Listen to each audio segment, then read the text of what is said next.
Deep dive के इस गहन चर्चा में स्वागत है। आज का हमारा विषय बेहद खास है।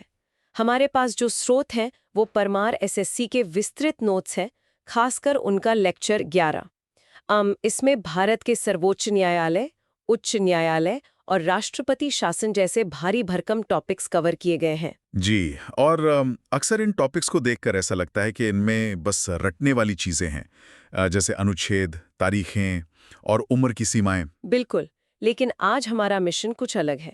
आज हम इन नोट्स का विश्लेषण एक एक्सपर्ट प्रोफेसर और एक मेमोरी कोच के नजरिए से करेंगे। हमारा टारगेट है कि बिना रट्टा मारे सिर्फ लॉजिक, इतिहास और डेरिवेशन के जरिए इस पूरे सिस्टम को समझा जाए। एग्जैक्टली। एक बार जब हम इसके पीछे का विज्ञान समझ लेंगे तो ये चीजें हमेशा के लिए दिमाग में छप जाएंगी। तो चलिए इस जटिल ढांचे को डिकोड करते हैं।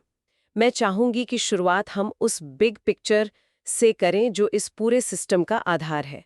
किसी भी देश को इन आपातकालीन प्रावधानों और न्यायपालिका की इतनी सख्त जरूरत क्यों होती है? देखिए, ये शुरुआत करने के लिए एक बेहतरीन पॉइंट है। अगर हम इस बिग पिक्चर को देखें तो किसी भी देश का संविधान सिर्फ एक किताब नहीं है। ये एक बहुत ही कॉम्प्लेक्स मशीनरी का ब्लूप्रिंट है। एक मशीनरी। जी। और जब ये मशीनरी सुचारू रूप से चलती है तो सब नॉर्मल लगता है।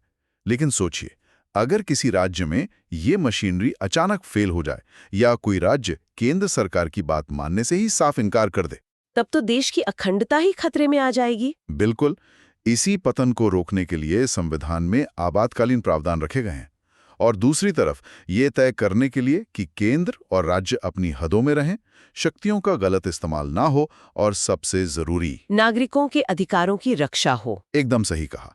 इसी के लिए एक स्वतंत्र न्यायपालिका चाहिए। यही कारण है कि आज हम राष्ट्रपति शासन और अदालतों के इस पूरे नेटवर्क को गहराई से समझ रहे हैं। अनुच्छेद 356 और 365 दोनों का जिक्र है और दोनों से ही राज्य सरकारें हटाई जाती हैं। तो वैचारिक रूप से इनमें मेन डिफरेंस क्या है? ये बहुत बारीक और जरूरी पॉइंट है। इन दोनों अनुच्छेदों के पीछे का लॉजिक एकदम अलग है। अनुच्छेद 356 तब लगता है जब राज्य के अंदर का संवैधानिक तंत्र फेल हो जाए। मतलब कोई आंतरिक समस्या। हाँ, इसे ऐसे समझिए कि मान लीजिए राज्य में चुनाव हुए और किसी को बहुमत नहीं मिला, हंग असेंबली बन गई, या कोई ऐसा आंतरिक संकट आ गया जिसे चुनी हुई सरकार संभाल ही नहीं पा रही है। तो राज्यपाल रिपोर्ट भेज देंगे। जी, राज्यपाल रिपोर्ट देते हैं कि राज्य संविधान के हिसाब से नहीं चल पा रहा।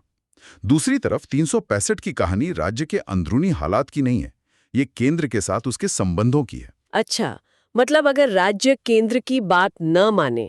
एग्जैक्टली। जब राज्य सरकार केंद्र के दिए गए किसी वैलिड निर्देश को मानने से मना कर दे, अगर कोई राज्य खुलेआम कह दे कि हम संघीय ढांचे के नियम नहीं मानेंगे, तो 365 के तहत मान लिया जाता है कि प्रशासन संविधान के अनुसार नहीं चल रहा। तो कारण चाहे 356 हो या 365, रिजल्ट वही है, राष्ट्रपति शासन। बिल्कुल। अंतिम परिणाम राज्य में राष्ट्रपति शासन लगना ही है। ये बहुत तार्किक है। 356 मतलब इंटरनल फेलियर और 365 मतलब सेंटर की बात ना मानना। अब इसके लागू होने के प्रोसेस पर आते हैं। नोट्स में जो टाइमलाइन है वो काफी दिलचस्प है। ऐसा तो नहीं है कि राष्ट्रपति ने साइन कर दिया और बस परमानेंट हो गया। नहीं नहीं, इसकी एक प्रॉपर प्रक्रिया है। इसे एक कहानी की तरह विजुअलाइज करें। राष्ट्रपति घोषणा करते हैं, लेकिन उस घोषणा को संसद के दोनों सदनों से पास होना जरूरी है, और वो भी 2 महीने के अंदर। और इसके लिए बहुमत कौन सा चाहिए? यहाँ साधारण बहुमत या सिंपल मेजॉरिटी चाहिए, और अगर संसद से हरी झंडी मिल गई तो ये 6 महीने तक लागू रहता है। तो अगर 6 महीने में भी हालात नहीं सुधरे तब तो सीधा? तब इसे फिर से संसद की मंजूरी लेकर अगले 6 महीने के लिए बढ़ाया जा सकता है, लेकिन ये अनिश्चित काल तक नहीं चल सकता। इसकी कोई मैक्सिमम लिमिट है? जी, संविधान ने अधिकतम 3 साल की लिमिट तय की है। और यहाँ एक और बहुत ही रोचक एग्जाम ट्रैप है। वो क्या? लगाने के लिए तो संसद की मंजूरी चाहिए, लेकिन अगर इसे हटाना हो तो संसद के पास जाने की कोई जरूरत नहीं है। मतलब सिर्फ राष्ट्रपति की मर्जी? बिल्कुल। राष्ट्रपति जब चाहें एक नई घोषणा से इसे वापस ले सकते हैं। वाह, लगाने के लिए संसद, हटाने के लिए सिर्फ राष्ट्रपति। मुझे नोट्स में एक और बात काफी हैरान करने वाली लगी। अक्सर हम सोचते हैं कि आपातकाल लगते हमारे सारे अधिकार खत्म हो जाते हैं। ये स्टूडेंट्स का सबसे बड़ा भ्रम है। हाँ, क्योंकि स्रोत साफ कहता है कि राज्य में राष्ट्रपति शासन का नागरिकों के मौलिक अधिकारों पर कोई असर नहीं पड़ता। एग्जैक्टली। हमें राष्ट्रीय आपातकाल जो अनुच्छेद 352 में है और राष्ट्रपति शासन जो 356 में है, उसका अंतर समझना होगा। मौलिक अधिकार सिर्फ तब सस्पेंड होते हैं जब युद्ध या बाहरी आक्रमण का खतरा हो। तो 356 क्या है फिर? 356 सिर्फ एक राजनीतिक आपातकाल है। इसमें केवल राज्य की मशीनरी बदलती है, मंत्रिपरिषद बर्खास्त हो जाती है और विधानसभा निलंबित या भंग हो जाती है। आम इंसान के जीवन और उसके फंडामेंटल राइट से इसका कोई टकराव नहीं है। नागरिक आराम से कोर्ट जा सकते हैं? बिल्कुल जा सकते हैं। ये क्लैरिटी बहुत जरूरी थी। अगर हम थोड़ा इतिहास में जाएं, तो स्रोत बताते हैं कि भारत में पहली बार 1951 में पंजाब में ये लगा था। जी, और सबसे ज्यादा बार मणिपुर में 10 बार और यूपी में 9 बार लगा है। इसी मिसयूज को रोकने के लिए एसआर बोम्मई केस का जिक्र आता है ना? एकदम सही। एसआर बोम्बई बनाम भारत संघ 1994 का फैसला एक गेम चेंजर था। 1994 से पहले केंद्र सरकारें मनमाने ढंग से 356 का इस्तेमाल करती थीं। विपक्षी पार्टी की सरकार दिखी और बर्खास्त कर दिया। तो बोम्मई केस ने इसी तरह से रोका। सुप्रीम कोर्ट ने साफ कर दिया कि राष्ट्रपति शासन लगाना जुडिशियल रिव्यू यानी न्यायिक समीक्षा के दायरे में आता है। कोर्ट चेक कर सकता है कि कारण लॉजिकल था या सिर्फ राजनीतिक। और फ्लो टेस्ट का कॉन्सेप्ट भी यहीं से आया। जी, बहुमत का फैसला राजभवन के बंद कमरों में नहीं, विधानसभा के पटल पर होगा। इस एक फैसले ने 356 के गलत इस्तेमाल पर ब्रेक लगा दिया। तो इस सेक्शन का एक 30 सेकंड का क्विक मेंटल रिकैप कर लेते हैं। 356 इंटरनल पतन, 365 सेंटर की बात ना मानना, 2 महीने में सिंपल मेजॉरिटी से पास, 6 महीने करके मैक्सिमम 3 साल, मौलिक अधिकारों पर नो इम्पैक्ट, और बोम्मई केस ने इसके मिसयूज को रोका। परफेक्ट, ये एकदम सॉलिड रिकैप है। अब संविधान के भाग 5 पर चलते हैं, जो हमारी न्यायपालिका के टॉप लेवल यानी सुप्रीम कोर्ट से जुड़ा है। स्थापना 28 जनवरी 1950 को हुई, लेकिन सबसे ज्यादा बहस तो जजों की नियुक्ति पर होती है। ये कोलिजियम सिस्टम क्या है और कैसे बना? जजों की नियुक्ति की कहानी सरकार और न्यायपालिका के बीच पावर के बैलेंस की कहानी है। मूल रूप से अनुच्छेद 124(2) में था कि राष्ट्रपति नियुक्ति करेंगे, लेकिन जजों के परामर्श से। और सारा बवाल इसी परामर्श शब्द पर था। बिल्कुल। परामर्श का मतलब क्या है? क्या यह बाध्यकारी है? यहीं से जजेस केस शुरू हुए। 1982 के फर्स्ट जजेस केस, जिसे एसपी गुप्ता मामला कहते हैं, उसमें कहा गया कि परामर्श का मतलब सहमति नहीं है, मतलब सरकार की मर्जी चलेगी। लेकिन फिर 1993 के सेकंड जजेस केस में सब पलट गया। हाँ, 1993 में सुप्रीम कोर्ट ने कहा कि नियुक्ति में मुख्य न्यायाधीश की सलाह माननी ही पड़ेगी। और 1998 के थर्ड जजेस केस में तो इसे एक प्रॉपर शेप दे दिया गया, जिसे हम कोलिजियम कहते हैं। जिसमें मुख्य न्यायाधीश अकेले फैसला नहीं लेते। सही कहा। मुख्य न्यायाधीश और 4 सबसे सीनियर जजों का ग्रुप मिलकर नाम तय करेगा। और फिर 2014 में सरकार ने इसे बदलने की कोशिश की, जो हमारे नोट्स में 99th संविधान संशोधन के रूप में है। जी, वो नेशनल जुडिशियल अपॉइंटमेंट्स कमीशन यानी NJAC था। सरकार चाहती थी कि नियुक्ति में उनका और कानून मंत्री का भी रोल हो। पर सुप्रीम कोर्ट ने 2015 में इसे पूरी तरह असंवैधानिक घोषित कर दिया। कोर्ट का लॉजिक था कि न्यायपालिका की स्वतंत्रता संविधान का मूल ढांचा है। अगर सरकार हस्तक्षेप करेगी तो ये स्वतंत्रता खतरे में पड़ जाएगी। और कॉलेजियम वापस आ गया। शक्तियों के पृथक्करण का क्या शानदार उदाहरण है ये। अब अगर किसी को सुप्रीम कोर्ट का जज बनना है तो योग्यता क्या है? नोट्स में एक बहुत शॉकिंग बात है कि न्यूनतम आयु की कोई सीमा ही नहीं है। जी, सिर्फ रिटायरमेंट की उम्र 65 वर्ष तय है। तो मिनिमम एज क्यों नहीं रखी गई? इसके पीछे का लॉजिक एक्सपीरियंस है। सुप्रीम कोर्ट टॉप अदालत है, वहां पहुंचने के लिए कानून का गहरा अनुभव चाहिए। रातों रात कोई वहां नहीं पहुंच सकता। अनुच्छेद 124(3) की शर्तें भी यही कहती हैं। बिल्कुल।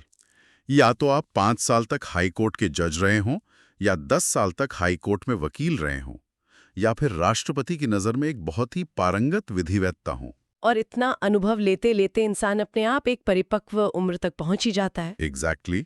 इसीलिए मिनिमम एज की जरूरत ही नहीं महसूस हुई। ये तो हो गई बनने की बात, लेकिन हटाने का जो प्रोसेस है अनुच्छेद 124(4) में, वो तो किसी अग्नि परीक्षा से कम नहीं लगता। इतना मुश्किल क्यों है? जानबूझकर इसे इतना मुश्किल बनाया गया है ताकि कोई भी सरकार किसी जज को राजनीतिक दुश्मनी में ना हटा सके।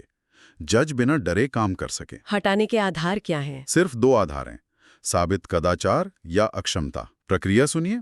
अगर प्रस्ताव लोकसभा से आ रहा है तो कम से कम 100 सदस्यों के हस्ताक्षर चाहिए, और राज्यसभा से? तो 50 सदस्यों के। स्पीकर इसे खारिज भी कर सकते हैं। अगर मान लिया तो 3 सदस्यों की एक जांच कमेटी बनती है। और अगर कमिटी भी दोषी मान ले तो काम खत्म? नहीं, असली खेल तो अब शुरू होता है।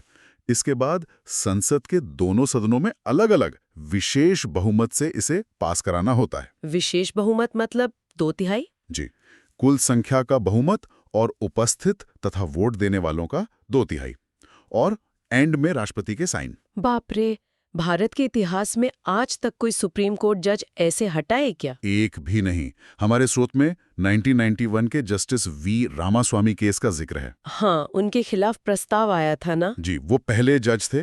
जांच कमेटी ने उन्हें वित्तीय गड़बड़ियों का दोषी भी माना, लेकिन जब लोकसभा में वोटिंग की बारी आई तो सत्ताधारी पार्टी ने वॉकआउट कर दिया। तो वो 2/3 का आंकड़ा कभी पूरा ही नहीं हुआ? एग्जैक्टली, प्रस्ताव वहीं गिर गया। ये दिखाता है कि सिस्टम कितना मजबूत है।